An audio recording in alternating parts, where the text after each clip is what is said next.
Hello महान छात्रों। बेटा, एक क्वेश्चन पूछा है एक बालिका ने, देहरादून से है ये, कोमल।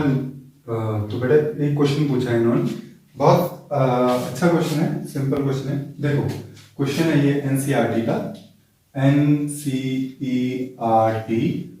12th मैथमेटिक्स है, ठीक है। तो वही क्वेश्चन हमारे पास क्या है, क्वेश्चन ये है हमारे पास कि हमारे पास कोई फंक्शन है f x is equal to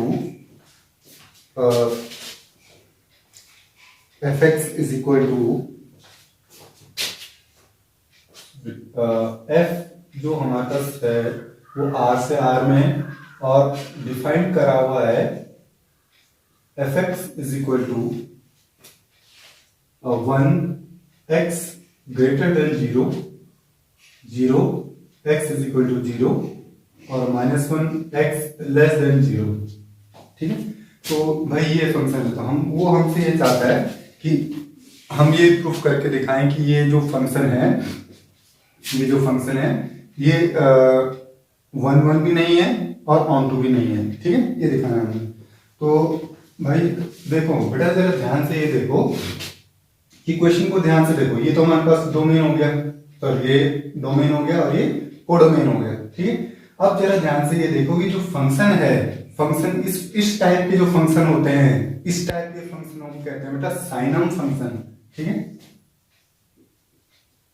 साइनम function कहते हैं, हिंदी में कहते हैं इनको चिन्ह फलन कहते हैं ना। तो देखो साइनम फंक्शन वो होता है जिसके आगे कंडीशनें लगी होती है ना। भाई जरा क्वेश्चन को जरा ध्यान से देखो, क्वेश्चन क्या कह रहा है, क्वेश्चन कह रहा है कि x ग्रेटर देन 0, x जब 0 से बड़ा होगा, देखो ये 3 है हमारे पास, लेकिन जब x 0 से बड़ा होगा, मान लो x इज इक्वल टू 2 लीजिए, तो x इज इक्वल टू 2 के लिए इनमें से कौन सा फंक्शन लेंगे, fx इज इक्वल टू 1। वो कह रहा है कि जब x कैसा होगा, 0 से बड़ा होगा, तो 0 से बड़े हर नंबर के लिए फंक्शन कौन सा होगा, ये वाला होगा।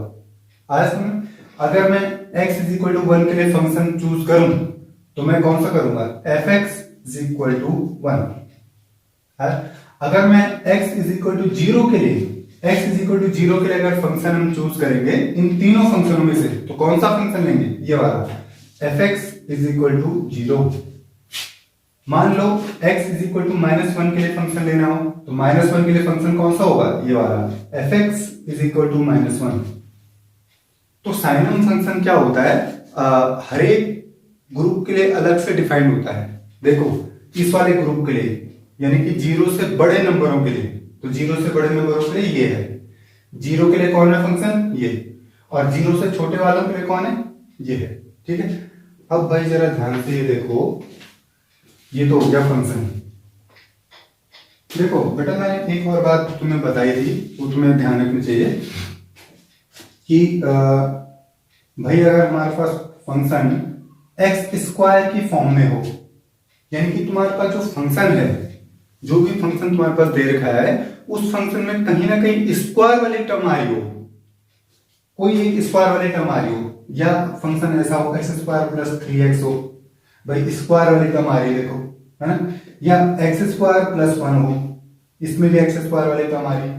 तो तुम्हारे पास फंक्शन ऐसा हो जिसमें x स्क्वायर वाली टर्म आ रही हो, और ग्रुप क्या हो, r से r का हो, या q से q का हो, रेशनल नंबर का, या फिर z से z का हो। अगर ऐसे 3 ग्रुप हों, ऐसे कोई ग्रुप हो, रियल नंबर का, रेशनल नंबर का और इंटीजर का, इनमें से कोई एक ग्रुप हो, और फंक्शन इस फॉर्म में हो, तो हम 1 1 के लिए क्या करते हैं, डिजिट का सहारा लेते हैं, ऐसा नहीं। अब भाई जरा ध्यान से ये देखो, ये तो मैंने तुम्हें पहले बताया था। अब आओ भाई इस पे देखो, इस पे क्या करना है हमने, भाई मैंने क्या करा, मैंने ले लिया 1, 2 बिलोंग्स टू डोमेन, यहां पे लगा दिया 4 1, 2, मैंने डोमेन के, इसके डोमेन के मैंने 2 जने ले लिए, कौन कौन, 1 और 2, ठीक है। अब जरा ध्यान से देखते हैं, इन पे लगा के देखते हैं। देखो F1 तो भाई जब मैं 1 रखूंगा यहाँ पर जब 1 रखूंगा, यहाँ पे जब 1 रखूंगा, तो इन तीनों में से फंक्शन कौन सा लिया जाएगा? अरे भाई ऊपर वाला लिया जाएगा ना, क्योंकि x का वैल्यू कैसे ले रहे हो तुम? 1 ले रहे हो। 1 क्या है? 0 से बड़ा है, 0 से बड़ी वैल्यू ले रहे हो, तो 0 से बड़ी वैल्यू के लिए फंक्शन कौन सा है? ये, यानी कि 1। अब मैंने 2 ले लिया, f2, तो 2 के लिए भी फंक्शन कौन सा होगा? 1 होगा। अरे भाई देखो, ये जो फंक्शन है ये किस किस के लिए है? ऊपर वाला फंक्शन 0 से बड़े सारे नंबरों के लिए। 1 के लिए भी यही है, 2 के लिए भी यही है, 3 के लिए भी यही है, 4 के लिए भी यही है, 5 के लिए भी यही है, सब के लिए यही है। 0 से बड़े जितने नंबर हैं सबके लिए फंक्शन यही है। अब इसको देख के इसको लिखने के बाद तुम्हें एक छोटा सा काम करना है। अगर तुम्हें ये लग रहा है कि तुम जो एग्जामिनर है, अगर तुम उसको ढंग से नहीं समझा पा रहे हो, तुम्हें लग रहा है कि थोड़ा कुछ और देना चाहिए था, मुझे और समझाना चाहिए था, तो एक काम करो, ऐसे 2 गोले बनाओ, डोमेन और कोडोमेन। हो गया भाई। ये जो है ये कहां से आता है? डोमेन से आता है। और ये भी कहां से आता है? डोमेन से आता है। और सामने जो 1 1 है, ये है 1, यानी कि इसकी इमेज भी 1 है और इसकी इमेज भी 1 है।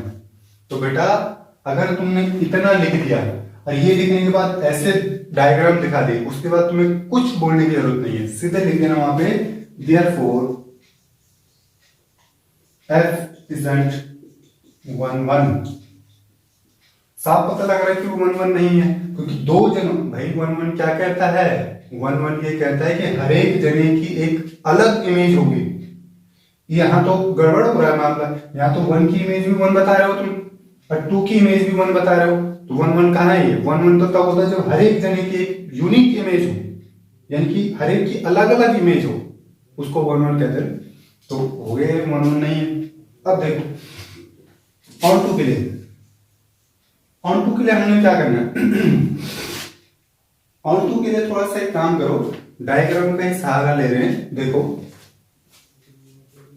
डायग्राम बनाओ, आर बना दे भाई, जरा ध्यान से देखो। 1 2 3 4, यहाँ पर 0 लिख दो, यहाँ पे -1 -2 -3 लिखो।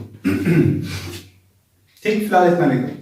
और यहाँ अरे भैया थोड़ा सा ध्यान से देखो, हमारे पास देखो यहाँ पे ये जो है ये डोमेन बनाता है ना, तो डोमेन होता है। और कोडोमेन में कौन है? 1 0 और -1, 1 0 -1। यानी क्या हो रहा है? 1 भी 1 से जुड़ा हुआ है, 2 भी 1 से जुड़ा हुआ है, 3 भी 1 से जुड़ा हुआ है, और 4 भी 1 से जुड़ा हुआ है। हो गया। 0 किससे जुड़ा हुआ है? 0 से जुड़ा हुआ है। -1 भी -1 से जुड़ा हुआ, -2 भी -1 से, -3 भी 1 से।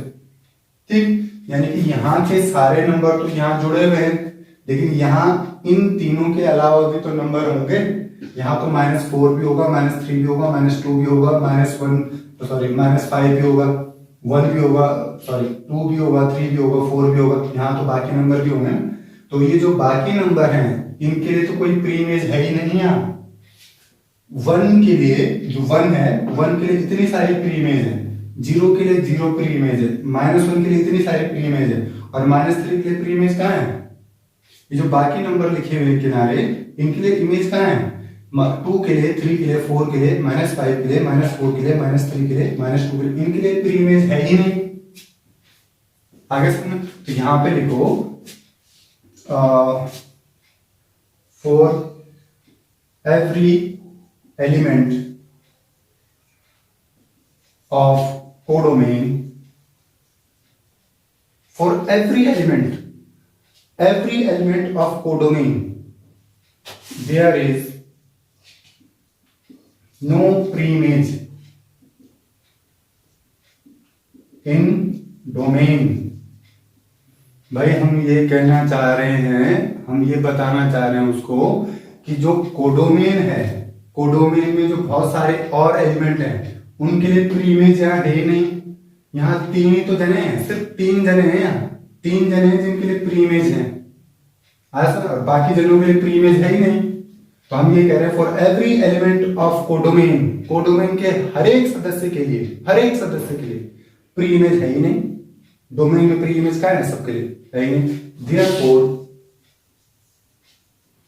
f isn't on 2। आगे समझ ये था बेटा, तो इसको देखो। कोई और क्वेश्चन है, कल एक और सबसे इम्पोर्टेंट टॉपिक पे कल बात करेंगे। बहुत ज़्यादा इम्पोर्टेंट जो टॉपिक है, इसका जो क्वेश्चन है वो हर बार पूछा जाता है, तो कल इस पे एक वीडियो डालेंगे, ठीक। तो कल मिलते हैं।